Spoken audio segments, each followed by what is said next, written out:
Hello friends, welcome to my channel step up classes. Friends, मैं अपने channel step up classes पर आप लोगों को टीजीटी साइंस का पूरा सिलेबस कवर करा रहा हूँ। टीजीटी साइंस में फ्रेंड्स दो सब्जेक्ट आते हैं, एक फिजिक्स और केमिस्ट्री। तो फ्रेंड्स, केमिस्ट्री की वीडियो और फिजिक्स की वीडियो लगातार आ रही है और इसी सीरीज में ये हमारी यूनिट 3 है इलेक्ट्रिसिटी, जिसका आज हम वीडियो नंबर 4 देखेंगे।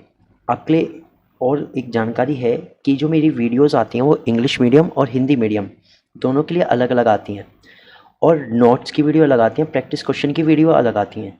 तो कुल मिला के एक तरह से एक ही चैनल पर आप सभी कैंडिडेट्स के लिए कंप्लीट तैयारी के लिए मैंने कंटेंट क्रिएट किया है। फ्रेंड्स, वीडियो बहुत अच्छी है, बहुत डिटेल में एक्सप्लेनेशन होता है हर एक टॉपिक का, तो आप वीडियो को लाइक कर दीजिएगा। और अगर कोई डाउट आपके रहते हैं, कोई क्वेश्चन, कोई क्वायरीज़ है, तो आप नीचे कमेंट बॉक्स में लिख सकते हैं। तो फिर शुरू करते हैं हम वीडियो, जिसमें आज हम पढ़ेंगे किरचॉफ लॉ। क्या पढ़ेंगे? किरचॉफ लॉज, किरचॉफ के नियम। तो किरचॉफ लॉ किसके लिए यूज़ होता है? ये यूज़ होता है टू सॉल्व कॉम्प्लेक्स सर्किट। जो कॉम्प्लेक्स सर्किट होते हैं उनको सॉल्व करने के लिए ये यूज़ होता है। तो कॉम्प्लेक्स सर्किट मतलब जिसमें ज़्यादा रेजिस्टेंस हो और ज़्यादा ही उसमें हमने सेल कनेक्ट की हो, ठीक है। तो उन सर्किट को सॉल्व करने के लिए हम किरचॉफ लॉ का यूज़ करते हैं। It was given by Gustav Kirchhoff in 1842। ये गुस्ताव किरचॉफ ने 1842 में दिया था। तो इसके दो लॉ हैं। तो first law is called junction law. पहला नियम जंक्शन का नियम भी कहलाता है, संधि का नियम भी कहलाता है, ठीक है।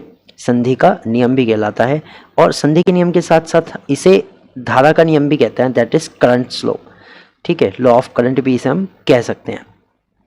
सो ये होता क्या है? According to this the algebraic sum of currents meeting at a point in the electric circuit is zero. ये कह रहे हैं किसी भी पॉइंट पर मिलने वाली सभी धाराओं का जो जोड़ होता है वो जीरो होता है, ठीक है।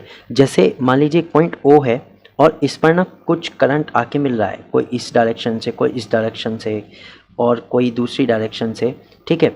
अब मिल भी रहा है, मिलने का मतलब क्या है कि इस पर आ भी रहा है और इससे कहीं पे जा भी रहा है, ठीक है। या इस पर आ भी रहा है, किसी भी डायरेक्शन से कहीं से भी इस पॉइंट पर आ भी रहा है और इसी से कहीं पे जा भी रहा है। तो इन सब का जो सम होगा वो किसके इक्वल होगा? ज़ीरो के इक्वल होगा। तो मान लीजिए जैसे ये I1 है, ये I2 है, ये I3 है और ये I4 है और ये I5 है। तो इसका मतलब होता है कि जो हमारा सम होता है that is del sigma I is equal zero होना चाहिए, ठीक है। अब sigma I is equal zero से क्या मतलब है? दैट जो सिग्मा I इंटरनल है, जो आने वाली हैं, जो इनसाइड हैं, वो इक्वल होनी चाहिए sigma I2 outside that is external, जो यहाँ से बाहर जा रही हैं उनके बराबर होना चाहिए। यानी टोटल करंट जो आया और टोटल करंट जो गया वो दोनों आपस में बराबर होना चाहिए, ठीक है। तब इनका अलजेब्रिक सम क्या आएगा? जीरो आएगा। क्यों? क्योंकि जो आने वाली है वो पॉजिटिव रखते हैं और जो जाने वाली होती है वो नेगेटिव रखते हैं। So according to the Kirchhoff rule, अगर हम इस सिस्टम में देखें तो हमारी I1 पॉजिटिव होगी, I2 भी पॉजिटिव होगी, और जो I3 है वो नेगेटिव हो जाएगी ड्यू टू, क्योंकि वो बाहर जा रही है। किसके कारण? क्योंकि वो बाहर जा रही है, उसके कारण वो नेगेटिव हो गई। अब I4 क्या है? वो भी पॉजिटिव है, और I5 क्या है? वो बाहर जा रही है तो वो भी नेगेटिव है। तो इन सब का सम क्या होना चाहिए? जीरो होना चाहिए। अकॉर्डिंग टू लॉ इन सब का सम क्या होना चाहिए? Zero. So I1 plus I2 plus I4 will be equal to I3 plus I5। तो जितनी इंटरनल आती हैं, जितनी भी हमारी करंट इंटरनल आती है वो हमेशा एक्सटर्नल करंट के इक्वल होती है, और टोटल जो इनका सम होगा वो क्या होगा? जीरो। तो एक्सटर्नल वालों के लिए नेगेटिव होता है, इंटरनल वालों के लिए पॉजिटिव होता है। आने वाला करंट पॉजिटिव, जाने वाला करंट नेगेटिव। तो ये था पहला नियम, संधि का नियम या फिर धारा का नियम। और ये जो धारा का नियम है, हाँ एक बात और याद रखिएगा, ये आवेश के संरक्षण पर आधारित है। किस पर आधारित है? ये आवेश के संरक्षण पर आधारित है, that is conservation of charge पे डिपेंड करता है। कंजर्वेशन ऑफ चार्ज, जो चार्ज होता है उस पर डिपेंड करता है कि जितना चार्ज आया उतना ही गया, ठीक है। तभी तो करंट भी इक्वल होता है। तो जितना चार्ज आया उतना ही गया, that is conservation of charge पे लॉ डिपेंड करता है।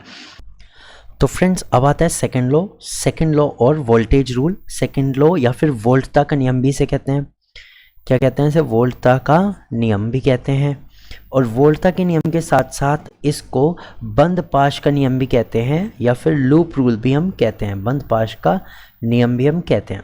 अब ये नियम क्या कहता है? ये नियम कहता है that in A close part of an electric circuit, एक इलेक्ट्रिक सर्किट के एक बंद हिस्से में the algebraic sum of product of resistance and current, यानी कि algebraic sum of product of resistance and current, that is कि I और R का जो प्रोडक्ट का जो सम है, यानी इनके जो मल्टीप्लाई करके जो उनका सम करेंगे through them is equal to the EMF of that part, वो उस पार्ट के ईएमएफ के इक्वल होगा। तो कुल मिला के हम शॉर्ट में लिख सकते हैं that sigma I R that is current and resistance का जो प्रोडक्ट है और उनका sum will be equal to the EMF of that part. तो उन पार्ट के जितना भी ईएमएफ है उसके इक्वल होता है। It is also known as loop rule, इसे हम लूप रूल भी कहते हैं। चलिए अब इसको देखते हैं हम कैसे इसे प्रूफ कर सकते हैं, कैसे हम इसको समझते हैं। एक सर्किट बना देते हैं, एक सर्किट बना देता हूँ पहले, उसको समझिएगा फिर।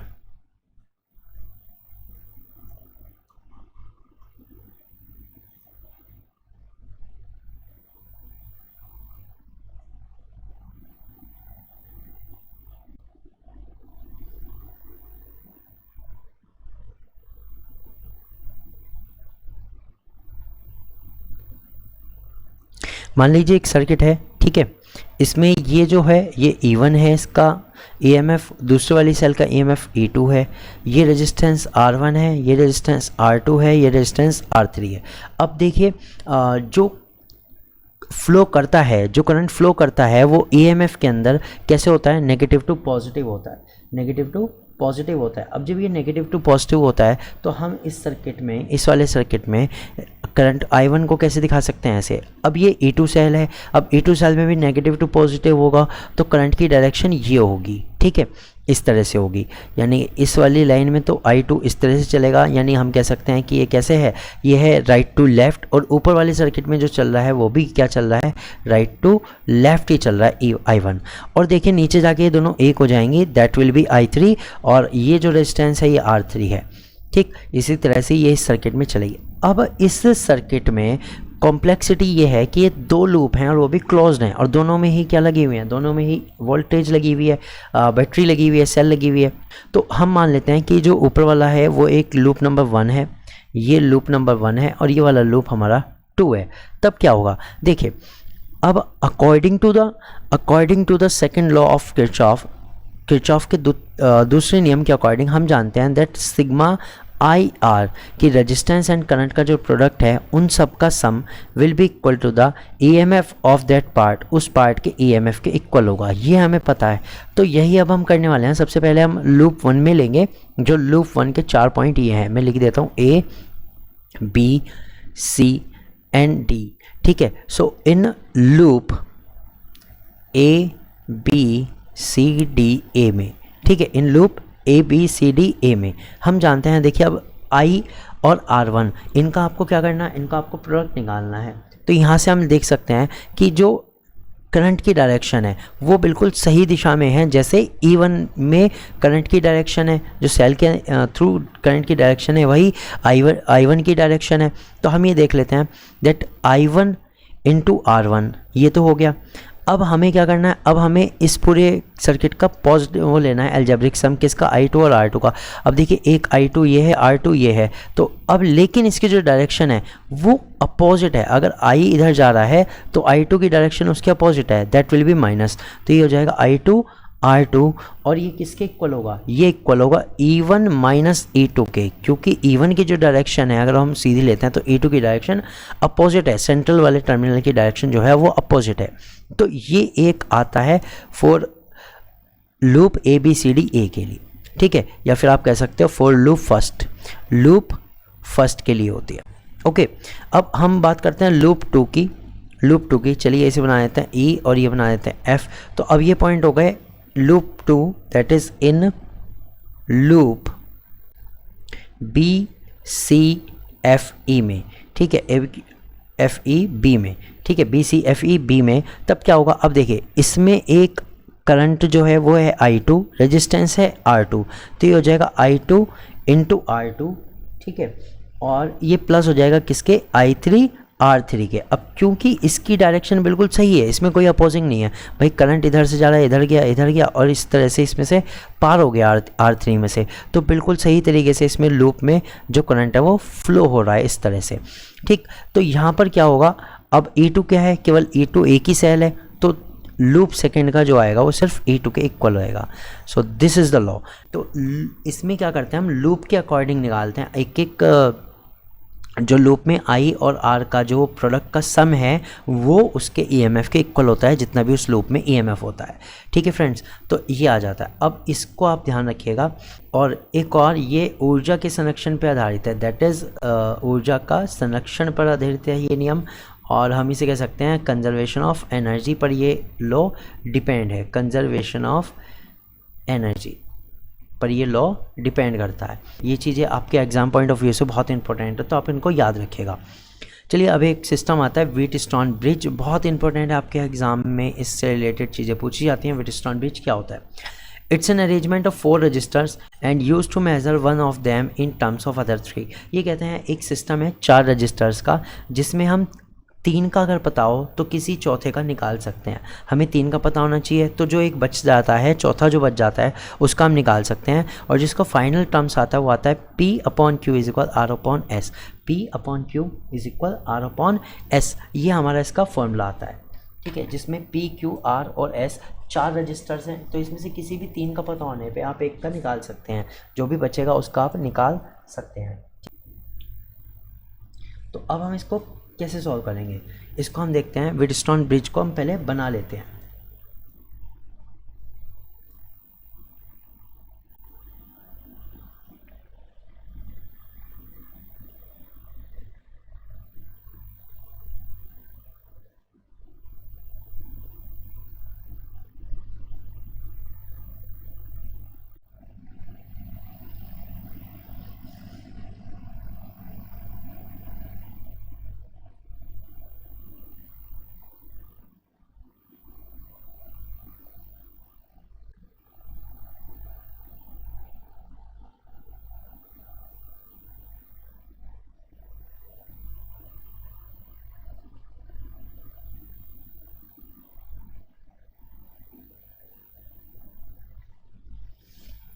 देखिए ये सिस्टम होता है कुछ इस तरह से, व्हीटस्टोन ब्रिज का ये सर्किट है। ठीक है, इस चीज़ में मैं सब कुछ समझा देता हूँ पहले आपको।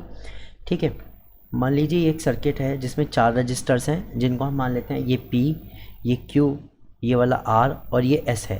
ठीक है, ये सर्किट कुछ इस टाइप से जुड़े हुए हैं कि बीच में एक गैल्वेनोमीटर लगा हुआ है जो पॉइंट A और B को कनेक्ट करता है। ये मान लेते हैं ये 2 पॉइंट है C एंड D।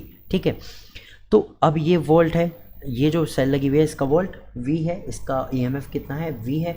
अब देखिए जब वोल्ट से जो हम क्या करेंगे, हम वोल्ट इसको पोटेंशियल देंगे तो इसमें एक करंट फ्लो होगा। अब करंट फ्लो जो होगा, मान लीजिए यहाँ से I है, कितना है करंट I, तो वो जो करंट I होगा इसमें I1 जाएगा और इसमें I2 जाएगा। जब भी ऐसा पैरेलल सर्किट होता है तो करंट अलग अलग हो जाता है, तो इसमें I1 गया और इसमें I2 गया। अब ये I2 इधर से जाते हुए, I2 इधर से जाते हुए, इधर जाते हुए R में से जाएगा, फिर S में से जाते हुए D पॉइंट पे किससे मिल जाएगा, D पॉइंट पे किससे मिल जाएगा, D पॉइंट पे I1 से मिल जाएगा, जो कि P से होते हुए और Q से होते हुए कहाँ आ रहा है, D पर। ठीक है, तो इस तरह से मिलेगा। अब हमें निकालना है इसका टोटल, ये जो हमारा फॉर्मूला था ये निकालना है। तो हम यूज़ करेंगे second law of Kirchhoff, second rule. ठीक है, किरचॉफ का सेकंड रूल यूज़ करेंगे, जिसके अकॉर्डिंग हमें पता है टोटल ईएमएफ जो है सेल का वो किसके इक्वल होगा, product of resistance and current के इक्वल। ठीक, तो सबसे पहले करते हैं product of resistance, that is resistance and current. तो ये हो जाएगा सबसे पहले I1 into P plus I2 into R। ठीक है, ये एक साइड के हो गए सारे। ठीक है, AC और C और B के एक साइड के हो गए। अब दूसरी साइड क्या होगा, I1 Q प्लस हो जाएगा I2 इंटू S। ओके, तो अब हम यहाँ से 2 इक्वेशन बना सकते हैं। एक और बात है इसमें से, देखिए जो I1 और P होगा वो माइनस का होगा, क्योंकि उसकी डायरेक्शन I2R के अपोजिट है।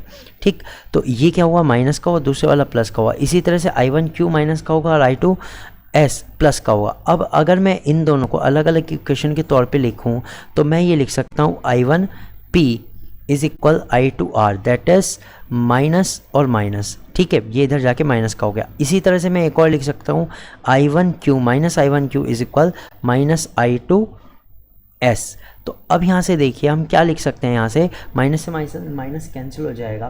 ठीक, तो यहाँ से आपके लिए इक्वेशन आ जाएगी that P upon R is equal Q upon S, यहाँ से ये फॉर्मूला आ जाएगा जब आप इन्हें डिवाइड करेंगे, ठीक है। और क्योंकि इसका टोटल जो EMF है वो 0 है, ये टोटल EMF जो आएगा इसमें कितना आएगा, 0 आएगा, तो आप इससे इसे निकाल सकते हैं। तो व्हीटस्टोन ब्रिज का फॉर्मूला क्या है, P upon Q is equal R upon S। अब बात करते हैं गैल्वेनोमीटर, एक छोटा सा डिवाइस है। It is a device that is use to detect a small current और मेजर इट्स मैग्नीट्यूड। ये एक छोटा सा डिवाइस है जो बहुत छोटे करंट को या फिर उसके जो मैग्नीट्यूड है उसके परिमाण को नापने के लिए यूज़ होता है। The current and it's intensity are usually indicated by a magnetic needle movement or that of a coil in magnetic field which is an important part of galvanometer। अब गैल्वेनोमीटर में जो करंट होता है या उसकी current की intensity जो होती है वो एक मैग्नेटिक नीडल के मूवमेंट के थ्रू नापते हैं, कि मैग्नेटिक नीडल का मूवमेंट जो होता है, ठीक है, उसके थ्रू नापती है। ओके तो हम इसे एक सिंपल तरीके से मैं इसे बना के दिखा देता हूँ। तो जैसे मान लीजिए ये दो मैग्नेटिक पीस हैं, ठीक है, ये दो मैग्नेटिक पीस हैं, ये N है और ये साउथ है, और इसके बीच में क्या है, इसके बीच में भी एक मैग्नेट सस्पेंड है, ठीक है, एक मैग्नेट टिकी हुई है। ये कोई से भी पॉल हो सकते हैं। अब इसमें एक नीडल लगी हुई है, इसमें क्या लगी हुई है, एक नीडल लगी हुई है इस तरह से, जो एक रीडिंग पोर्टल पे रीडिंग दिखा रही है। कोई भी रीडिंग मेजरमेंट हो सकती है, उस पर ये रीडिंग दिखाएगी। अब क्या होगा, जैसे ही इस सर्किट को हम किससे जोड़ते हैं, इस सर्किट को हम किसी भी इलेक्ट्रिक सर्किट से जोड़ते हैं, तो जाहिर सी बात है इसमें करंट फ्लो करेगा। और करंट फ्लो होने के कारण क्योंकि ये मैग्नेटिक फील्ड के बीच में है तो इसमें डिफ्लेक्शन होगा, यानी कि जो नीडल है या तो वो लेफ़्ट को जाएगी या फिर वो राइट को जा सकती है, किधर भी डिफ्लेक्शन दिखा सकती है। अब जितना वो डिफ्लेक्शन दिखाती है उसी के अकॉर्डिंग हमें करंट की इंटेंसिटी मिलती है। तो ये एक सिंपल से इसका डायग्राम था गैल्वेनोमीटर का जो मैंने बताया। तो गैल्वेनोमीटर आपको दो चीज़ बताता है, एक तो बताता है करंट और एक तो करंट का मैग्नीट्यूड बताता है और करंट की डायरेक्शन भी बताता है, दोनों चीज़ें बताता है। अब एग्जाम पॉइंट ऑफ व्यू से इसमें एक टॉपिक है conversion of galvanometer to ammeter. हम गैल्वेनोमीटर को एमीटर के रूप में प्रयोग कर सकते हैं, लेकिन कैसे, ये कह रहे हैं गैल्वेनोमीटर को आप एमीटर में कैसे कन्वर्ट कर सकते हैं। तो ये कह रहे हैं एक galvanometer is converted into ammeter by connected it parallel with a low resistance called shunt resistance. ये कह रहे हैं गैल्वेनोमीटर को अगर आप पैरेलल में कनेक्ट कर दें, किसी भी सर्किट में पैरेलल में कनेक्ट कर दें और एक लो रेजिस्टेंस उसके साथ कनेक्ट कर दें जिसे हम शंट रेजिस्टर कहते हैं, तो तब जो गैल्वेनोमीटर है वो एज ए एमीटर की तरह काम करेगा। तो गैल्वेनोमीटर को जब हम किसी सर्किट से पैरेलल कनेक्ट करते हैं विद द लो रेजिस्टेंस, एक लो रेजिस्टेंस साथ में जोड़कर, तब जो हमारा गैल्वेनोमीटर है वो कैसे काम करता है, एमीटर की तरह काम करता है, यानी करंट को दिखाता है कितना करंट वो मेजर कर सकता है या करंट की डायरेक्शन क्या है। So suitable shunt resistance is chosen depending upon the range of ammeter. जैसा भी हमें एमीटर चाहिए उसी के अकॉर्डिंग जो ये शंट रेजिस्टेंट है, लो रेजिस्टेंस है, इसको हम चूज़ करते हैं।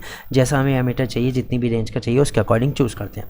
नेक्स्ट पॉइंट आता है conversion of galvanometer two volt meter. अब कन्वर्जन कर रहे हैं गैल्वेनोमीटर का वोल्ट मीटर में। सो एक galvanometer is converted into voltmeter by connected it in series with a high resistance. तो हम गैल्वेनोमीटर को वोल्ट मीटर में कन्वर्ट कर सकते हैं, इसे सर्किट में कैसे कनेक्ट करके, सीरीज कनेक्शन में कनेक्ट करके और विद हाई रेजिस्टेंस, और इसके साथ एक हाई रेजिस्टेंस की वो जो भी कुछ कंडक्टर होगा हम वो भी यूज़ कर सकते हैं, हाई रजिस्टर्स यूज़ कर सकते हैं।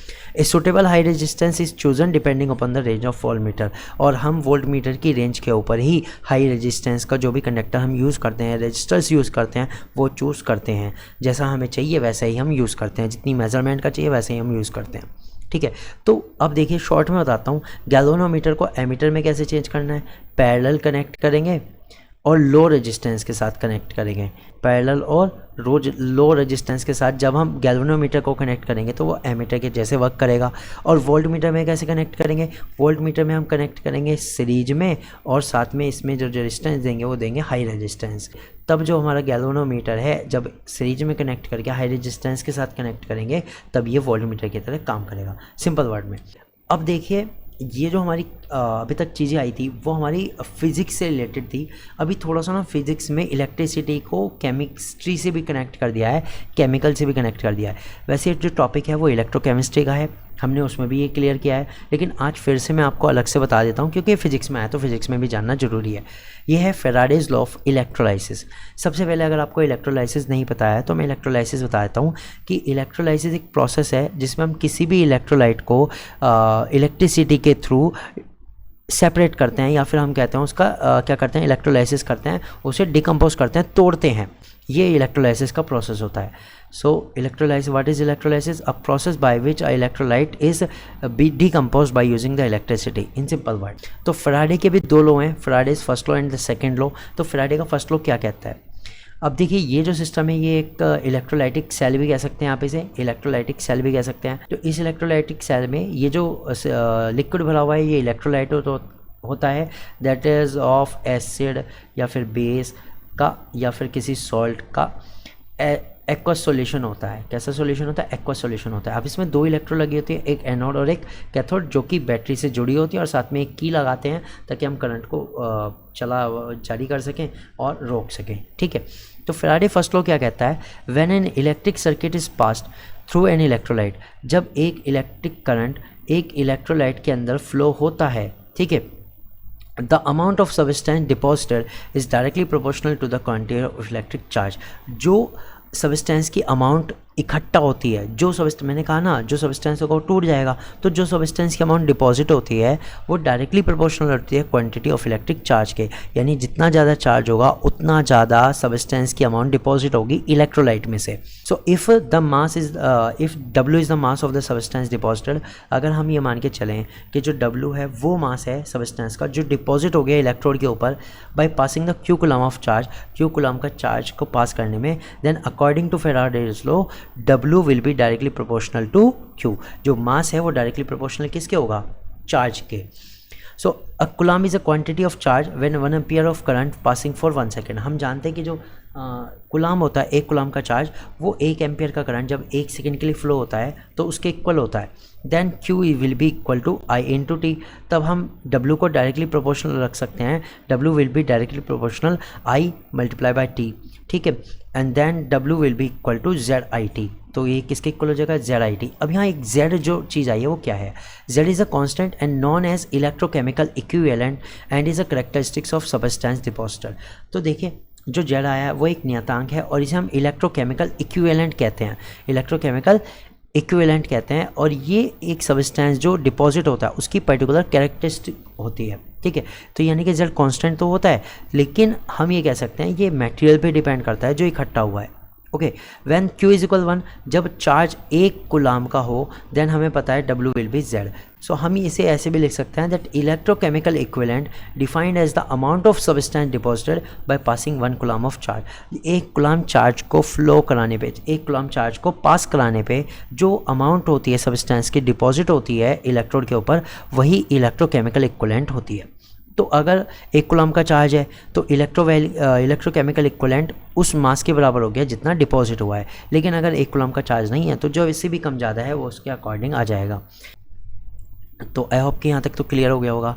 ये है फैराडेज फर्स्ट लॉ. अब है फैराडेज सेकंड लॉ. ये क्या कहता है? When the same quantity of charge is pass through the different electrolyte. अब देखिए ये डिफरेंट इलेक्ट्रोलाइट है. मान लीजिए पहले जो सेल है उसमें H2SO4 है, दूसरे में CuSO4, तीसरे में AgNO3. अब इनमें ना तीनों में कंबाइंड सर्किट बना के एक ही इलेक्ट्रिक करंट, एक ही टाइप का इलेक्ट्रिक करंट या चार्ज हम इसमें पास करा रहे हैं.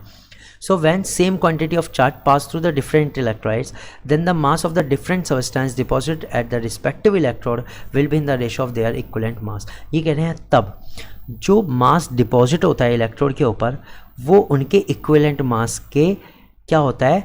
इक्विवेलेंट मास के डायरेक्टली प्रोपोर्शनल होता है, या इक्विवेलेंट मास के इक्वल भी आप कह सकते हो. ओके. या उनके साथ रेशो में होता है. सो देखिए अगर हम फर्स्ट और सेकंड सेल लें तो हम ये कह सकते हैं mass of hydrogen divided by mass of copper will be equal to the equivalent mass of hydrogen and divided by equivalent mass of copper. ठीक है. इसके इक्वल हो जाएगा. यानी जो मास हाइड्रोजन का डिपॉजिट हुआ और जो मास कॉपर का डिपॉजिट हुआ वो उनके इक्विवेलेंट मास के डायरेक्ट है. ठीक है. उनके इक्विवेलेंट मास के डायरेक्ट है. तो इससे हम क्या कर सकते हैं? अगर हमें 3 चीज़ पता है, मान लीजिए मास ऑफ हाइड्रोजन पता है, इक्विवेलेंट मास ऑफ हाइड्रोजन पता है, इक्विवेलेंट मास ऑफ कॉपर पता है, तो मास ऑफ कॉपर जो डिपॉजिट होगा वो निकाल सकते हैं. इसी तरह से सेल 2 एंड 3 जिसमें CuSO4 एंड AgNO3 है, तो उसमें क्या होगा? मास ऑफ कॉपर जो डिपॉजिट हुआ है divided by mass of silver will be equivalent to equivalent mass of copper and equivalent mass of silver. ये हो गया. अब हम थर्ड और फर्स्ट सेल का भी ले सकते हैं. थर्ड और फर्स्ट सेल में क्या है? सिल्वर है और H2SO4 है. That is the mass of silver divided by mass of hydrogen हो जाएगा, will be equal to equivalent mass of silver divided by equivalent mass of hydrogen के इक्वल हो जाएगा.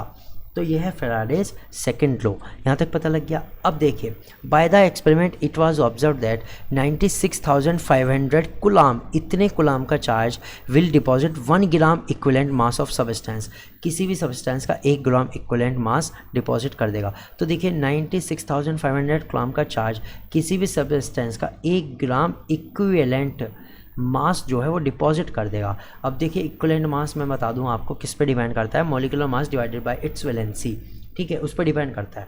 तो 96,500 कुलाम से कितना मास डिपॉजिट हो रहा है, इक्विवेलेंट मास केवल 1 gram. So 96,500 coulomb is termed as 1 Faraday, इसको हम क्या कहते हैं 1 फेराडे, यानी 1 फेराडे का जो चार्ज है वो बहुत ज़्यादा है, कितना है 96,500 कुलाम, इसको हम 1 फेराडे कहते हैं। So according to the first law W will be Z into Q, जो W होगा, जो मास डिपॉजिट होगा वो Z इंटू क्यू होगा, ठीक है। ये हमने किससे पढ़ा, ये फर्स्ट लॉ से पढ़ा। अब हमारे पास when Q is equal 96,500 coulomb, जब जो चार्ज है वो 96,500 कुलाम हो जाए तब W किसके इक्वल होगा, इक्विवेलेंट मास के। उसने अभी तो बताया कि अगर 96,500 कुलाम का चार्ज है तो 1 ग्राम इक्विवेलेंट मास डिपॉजिट होता है। तो अगर 96,500 कुलाम का चार्ज है तो इक्विवेलेंट मास जो डिपॉजिट होगा वो होगा, ठीक है, तो वो W के इक्वल हो जाएगा। तब हम रख सकते हैं W के बराबर तो E रख सकते हैं, Z एज इट इज़ है और चार्ज हो गया 96,500, ठीक। तो यहाँ से एक इक्वेशन बन जाती है Z is equal E upon 96,500। तो E क्या है, इक्विवेलेंट मास है, 96,500 कुलाम क्या है, 1 फेराड है, या तो फेराड में लिख दो 1, या फिर 96,500 कुलाम का चार्ज लिख दो, ओके। तो यहाँ से एक इक्वेशन बनती है Z1 upon Z2 is equal E1 upon E2। तो यानी अगर किसी भी सबस्टेंस का इलेक्ट्रोकेमिकल इक्विवेलेंट पहले Z1 है, ठीक है, और मास डिपॉजिट होता है E1, तब अगर इक्विवेलेंट केमिकल Z2 हो जाए तो जो मास डिपॉजिट होगा वो कितना होगा, E2। तो इसके रेशो में होता है Z1 upon Z2 will be equal to E1 upon E2। तो इसके साथ फ्रेंड्स जो फेराडे के लॉ थे वो होते हैं कंप्लीट, और किरचॉफ लॉ मैंने बताए, ठीक है।